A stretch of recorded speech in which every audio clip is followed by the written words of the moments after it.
everyone. Welcome to the first of our interviews for September 2023. And today I'm going to be talking to AJ Hartley about his fabulous young adult, very scary novel, which is called Hideki Smith, Demon Queller. So welcome along, AJ. It's lovely to see you here. Well, thank you for having me. I really appreciate it. No problem at all. So what we usually do in these interviews is we do ask our author if they would mind reading us a little excerpt from the book, just to give us a bit of a flavour. Is that okay with you? Absolutely, yeah. I thought I would start just reading from the beginning. It's not the most action-packed of sequences, but it gives you a sense of the voice of the character, so you'll have a feel for it. My name is Hideki Smith, and I'm a loser's loser. Except that no one calls me Hideki. They call me Caleb because my parents, I swear to God this is true, actually searched for the most common boy's name the year I was born and went with that. Hideki, my middle name, was added to keep my Obachan, my Japanese grandmother, from going ballistic. But my mum was determined to fully adopt my dad's Anglo ancestry, so I got stuck with Caleb. Her goal was to make us the most regular American family in the neighborhood, whatever that meant. If you go through our house, you'll see nothing, and I mean nothing, that gives away the fact that one side of the family is Japanese. I'm probably the only kid in my school who doesn't read manga or watch anime. I've never used chopsticks except once at my grandmother's when I wallpapered her dining room with food. I've never eaten sushi, not that raw fish is a highlight of life on the edge of the Great Smoky Mountains, and I'm pretty sure that the only Japanese words I know are all in this paragraph. I guess they meant well. Portersville, North Carolina isn't what you'd call a cosmopolitan place, and I can't blame them for not wanting us to stand out. Apart from my sister and me, the only other Asian kid at either our middle school or high school is a Korean girl I've never spoken to called Sue Park. Everyone assumes she's my cousin. The town's little more than a railway crossing and a central square surrounded by half-empty strip malls. Population 6,732. I know that number exactly because someone on the town council is paid to repaint the number on the Welcome to Portersville sign by the interstate every 6 months. Weird, right? Like saying exactly how many people live here will make you stay after you notice that the cotton and tobacco fields have dried up and the furniture industry has been deader than roadkill for 20 years. The only jobs available are working for Southern Shale Gas, who spend all their time blowing off the tops of the mountains, which is stupid because if you ask me, the Great Smoky Mountains are the only reason anyone might actually want to live here. My parents don't work for the fracking company. They run an inconvenience store. It's supposed to be a convenience store, but it's way over on the edge of town behind the Walmart that closed a year ago, so it's not very, convenient. That was where I was when all this started, when my status as a loser's loser got complicated. Actually, I wasn't there so much as I was leaving there, fast as I could run. I worked in the inconvenience store after school, stocking shelves, unpacking boxes of crisps and beef jerky, filling the fridge cases with soda, and generally trying not to break stuff while avoiding my classmates. I was supposed to be there until we closed at 9 p.m., but I'd had a bad day at school, which had only gotten worse when I arrived home. There had been words, that's what my mom calls it, a screaming match, like that makes it into a garden party or something. These particular words had been about my grades, my forgetting to do my homework, my utter bombing of the football tryouts my dad had convinced me to take a shot at, even though he knew I couldn't catch a ball if the lives of entire peoples depended on it, and my general and effortless skills as a screw-up. The usual, in other words. Today, however, I had managed to add an extra special ingredient to the whole nasty mix, which I'm not going to tell you about. I think that's a perfect place to stop. We don't want too many spoilers. That's wonderful. Exactly. I have to say I did love reading through the book, every time that he does call his parents' store the inconvenience store. Being quite a sarcastic person myself, I found that highly amusing. Every time I came across it, I thought, yeah, that's funny. I do like that. Good. So the first thing that struck me when going to read the book is, yes, you are, of course, down as the main author, but you've also got two other author names on there. So could you tell me about that, please? Sure. So the book is listed as by A.J. Hartley with Hisako Osako and Kuma Hartley. That is my wife and my son. My wife is Japanese American. My son, obviously, is mixed race. And in many ways, the title character of the story is modeled on him and on his experience growing up in North Carolina. I met my wife and I met in Japan when I lived there a long time ago. And she was also over there briefly before going to med school. So, so we then moved to the States and have been living in North Carolina for nearly 20 years now. So, yeah, I used to live in Japan. I've stayed connected with a lot of aspects of Japanese culture. I've been back many times since I lived there. And I was always fascinated by Japanese folklore and mythology and the art which presents it. It's part of the reason I went in the first place, if I was honest. I had always wanted to write a story that centered on that stuff.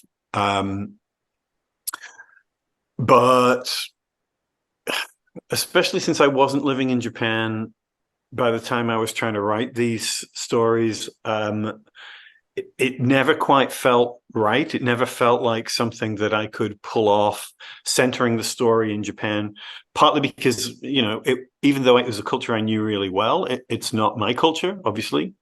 Yeah. Then I think it was sort of realizing that I wanted to center the story on my son's experience that gave me a way into the book. Getting my wife and son's input, was essential to conveying that experience of living as somebody who doesn't really fit in a particular culture. And I experienced that, myself living in Japan in a sort of reverse way, where I was like the only foreigner for miles. But obviously, living as a non-white person in a predominantly white community in the US is a very different experience. So I couldn't have written it without their input. But I really wanted to get into all those wonderful shape-shifting elements of Japanese folklore, which are cool, right? I don't. There isn't a better way to put it. The fox that you can see behind me, these shape-shifting animal figures and other creatures, which are also, I think, a really cool way of constantly reminding you that nothing is as it seems, and people are not as they seem. So it becomes a kind of useful running metaphor for what the more serious elements of the book that are not just about the adventure and the scares and that sort of stuff, the identity-centered stuff, then is usefully raised, I think, by the idea of these people who are not what they seem. And obviously, the predominant themes in the book are very much of racism, family, finding your own identity. And I'm guessing, is that because of the experiences you saw your son going through? I do hope that he didn't get as much racism as is portrayed in your book, but I'm guessing that's come from real life experiences. Oh yeah. And often, it's the kind of racism that is sort of low key, and it doesn't manifest itself in very aggressive or conspicuous ways, but there is that sort of constant idea that you don't really belong here, that you're sort of weird, mysterious, not one of us exactly, that comes through in all kinds of little ways, the sort of microaggressions, I guess we tend to call them now.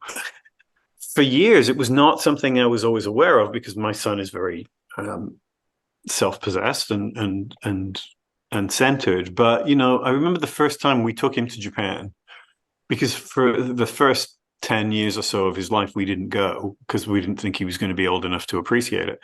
But the first time we took him, and the moment we got there, and he was saying, "When can we go back? When can we go back?" And I was a bit surprised because he'd never expressed much interest in Japan. He wasn't like Hideki, like Caleb. He wasn't into manga. He wasn't an anime fan. He didn't listen to all the sort of crazy Japanese rock music that I listened to.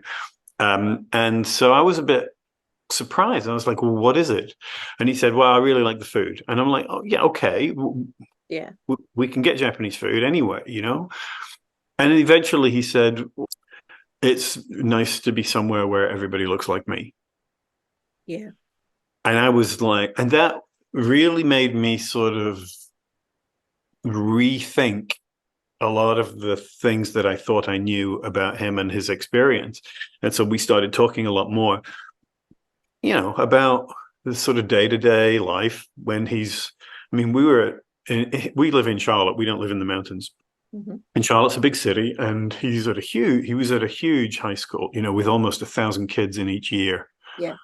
And he was the only Asian kid in most of his classes, and sometimes I think that was harder than he sort of let on at the time. So a lot of that finds its way into the book. Yeah. And one of the things that I wanted to play with, that again was drawing on family experience, particularly in those interview scenes when they're talking to the principal and so on, is the discrepancy between Caleb and Emily, their experience, and the way that their mother deals with it. Because older Japanese Americans have tended traditionally to ignore that kind of racism and to deny it frequently, to simply assume that it's the cost of living, that this is what you put up with, and you don't make a big thing about it, and you try to assimilate as completely as possible. So so there's a generational gap sometimes between the way these things are discussed. Yeah. And I'm really hoping on this, AJ. Is this the first one in a series? Because we haven't read enough about Caleb and Emily. Definitely not. Yes. I want to write more. I have a second book in my head.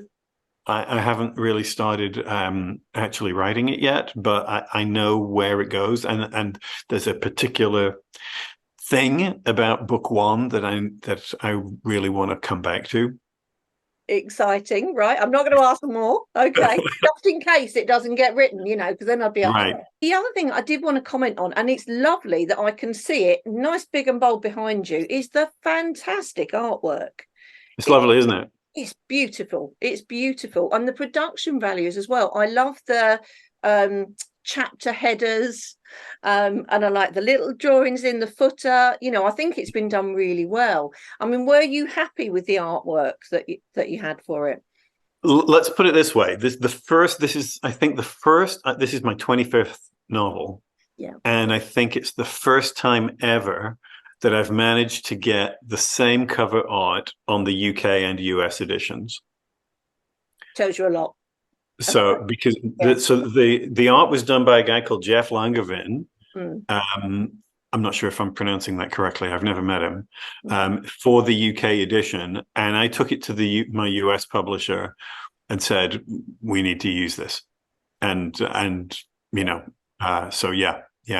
It is. It's just so striking. It just jumps off the shelf at you. It's lovely, isn't it? Beautiful. Yeah, absolutely beautiful. Yeah. Okay, now just to make everybody else envious.